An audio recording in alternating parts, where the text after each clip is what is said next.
Kadampazhipuram UDF കമ്മിറ്റിയുടെ നേതൃത്വത്തിൽ ഗ്രാമപഞ്ചായത്തിന് മുന്നിൽ ധർണ നടത്തി.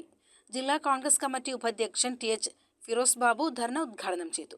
ഈ പഞ്ചായത്തിലെ വാർദ്ധക്യകാല ജനങ്ങൾക്ക് കൊടുക്കേണ്ട പണം ഇവിടെ നിന്ന് തന്നെ ഗവൺമെന്റ് പിരിച്ചെടുക്കുമ്പോൾ അതുപോലും കൊടുക്കാതെ ജനങ്ങളെ ദുസ്സഹമായ ഒരു ഗവൺമെന്റ് ഇന്ന് കേരളം ഭരിച്ചുകൊണ്ടിരിക്കുക.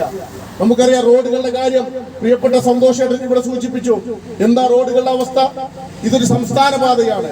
ആ സംസ്ഥാന പാത മാറ്റി നിർത്തി നോക്കുകയാണെങ്കിൽ ഒരു പ്രാദേശിക ഭരണകൂടം ചെയ്യേണ്ടത് ഒരു ഗ്രാമത്തിന്റെ വളർച്ച എന്ന് പറഞ്ഞാൽ ആ പ്രദേശത്തോടുള്ള റോഡുകളും അതുപോലെ തന്നെ കുളങ്ങളും അതുപോലെ തന്നെ ജലസേചന സൗകര്യങ്ങളും സ്ട്രീറ്റ് ലൈറ്റും ഉൾപ്പെടെയുള്ള വികസന പ്രവർത്തനങ്ങൾക്കാണ് ഒരു തദ്ദേശ സ്വയംഭരണ വകുപ്പ് അതിന് നേതൃത്വം നൽകേണ്ടത്.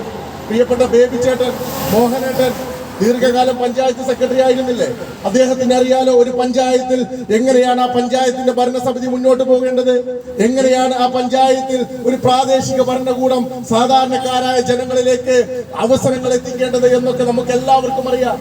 പക്ഷെ അതിൽ നിന്ന് വികാരമായി, അതിൽ നിന്ന് എതിരായിക്കൊണ്ട് ഈ ഗവൺമെന്റ് പ്രവർത്തിച്ചു മുന്നോട്ട് പോയിക്കൊണ്ടിരിക്കുകയാണ്.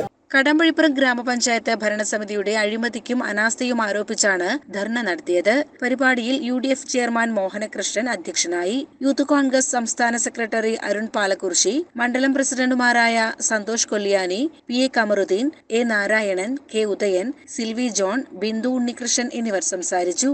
CCN കടമ്പഴിപ്പുറം.